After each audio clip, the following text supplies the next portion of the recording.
हे viewers, good morning. कैसे हैं आप? I hope you are doing very good. This is Manu Sharma. Welcome back to my channel educating hand. हमारा topic चल रहा है नाउन्स का 6 स्टैंडर्ड के लिए और उसकी होमवर्क असाइनमेंट 25 नंबर को हम डिस्कस कर रहे हैं। और आज हम करेंगे the last exercise of homework assignment number 25 and after this your topic noun will be complete. So without wasting much time, let's begin. Exercise number C. Identify and underline nouns in the following passage and classify their kind. आपको क्या करना है, एक passage यहाँ पे given है, आपको एक तो अंडरलाइन करना है, जो जो भी नाउन्स यहाँ पर आएंगे उसको आप अंडरलाइन कीजिए एंड उनकी काइंड आपको बतानी है।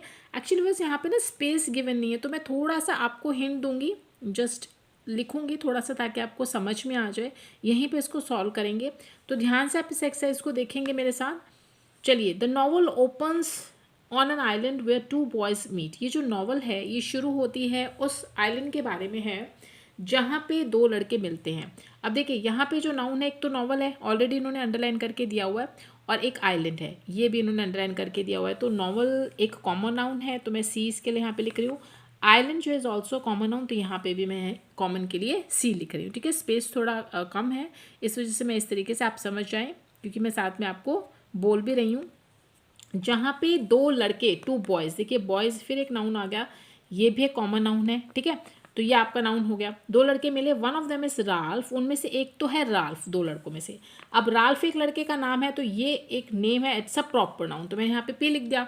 Who is standing near a lagoon, जो एक लगून के पास खड़ा है, इट्स अ प्लेस है। देखिए खाड़ी होता है, लगून जो होते हैं ना, एक खाड़ी होता है, एक प्लेस हो गया, तो ये भी एक कॉमन नाउन हो गया।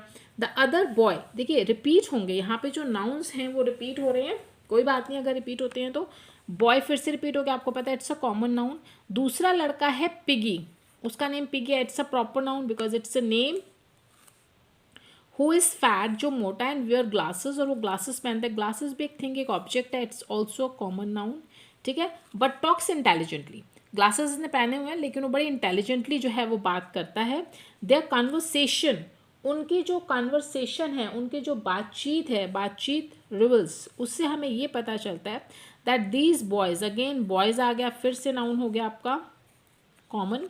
ये इंग्लिश स्कूल चिल्ड्रन है। अब देखिए स्कूल चिल्ड्रन, इंग्लिश स्कूल के बच्चे, ये आपका पूरा जो है आपका कॉमन नाउन है, इंग्लिश स्कूल के बच्चे। ठीक है, क्योंकि ये आपके बच्चे हैं।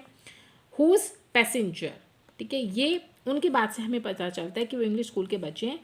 जिनका जो पैसेंजर प्लेन है, अब ये पैसेंजर प्लेन भी आपका कॉमन नाउन हो गया, क्योंकि प्लेन है, जिस प्लेन में वो आए थे, वॉज शॉट डाउन, उसको किसी ने गोली मारी, over the ocean and crashed, वो क्या हुआ कि समुद्र के ऊपर चल रहा था, ओशन जो है सागर हो गया, इट्स ऑल्सो कॉमन नाउन। ठीक है, ये भी आपका नाउन हो गया। एंड क्रैश्ड, वो क्रैश होके जो है एक अनहैबिटेड ट्रॉपिकल आइलैंड पे जा गिरा। ठीक है, आइलैंड अभी हमारा रिपीट हुआ, कॉमन नाउन था, ऊपर अभी हमने देखा था। ठीक है, वहाँ पे आके इनका जो प्लेन है जिसमें ये सब आ रहे थे, क्रैश हुआ और वहाँ पे गिर गया।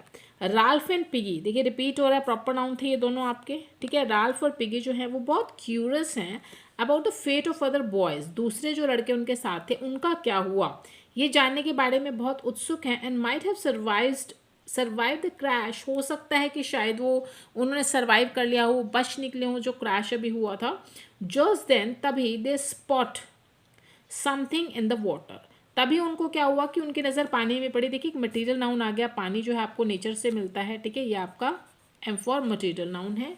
अब उनकी नज़र पानी के ऊपर पड़ी, तो उन्होंने कुछ देखा, इट्स अ लार्ज पिंक, देखिए pink is a name of a colour, ये भी आपका नाउन ही है।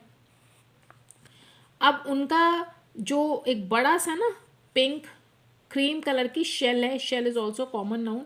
एक शेल जो होती है एक शंख टाइप से, वो उसके ऊपर उनकी नज़र पड़ी क्रीम कलर के। एंड पिगी सजेस्ट, पिगी फिर रिपीट हो रहा है, it's a proper noun. Piggy ने सजेस्ट किया using it as a trumpet, trumpet फिर से, वैसे तो ट्रम्पेट एक म्यूजिकल इंस्ट्रूमेंट है, आपने देखा होगा, तो वो कहते हैं कि उन्हें, इट्स अ कॉमन नाउन, उसी के यहाँ पर म्यूजिकल इंस्ट्रूमेंट की बात नहीं हो रही, वो कह रहे हैं कि इसको हम एज अ ट्रम्पेट यूज़ करते हैं ताकि हम असेंबल कर सकें अदर्स, दूसरों को, ऑन दैट आइलैंड, उस आइलैंड पे हम किसी तरीके से उसको यूज़ करके ला सकें। कुछ ऐसा दिमाग में पिगी के आइडिया आया। आइलैंड फिर रिपीट हो रहा है, इट्स अ कॉमन नाउन। ठीक है, तो ये थी आपकी exercise number C, the last exercise of the homework assignment number 25 from Compacta. And after this your topic noun will be complete. Clear? तो I hope this exercise must have become clear to you. And अगली जो कोई video मेरी आएगी उसमें हम किसी नए बहुत ही बेसिक और बहुत इंपॉर्टेंट टॉपिक के साथ मिलेंगे। अगर आप चाहते हैं किसी पर्टिकुलर टॉपिक को मेरे साथ करना तो आप मुझे कमेंट सेक्शन में बता सकते हैं। And viewers, if you are able to learn something from my videos, please like and share and don't forget to subscribe Educating Hand to motivate me to make more videos for you. We'll meet in next video. Till then, goodbye.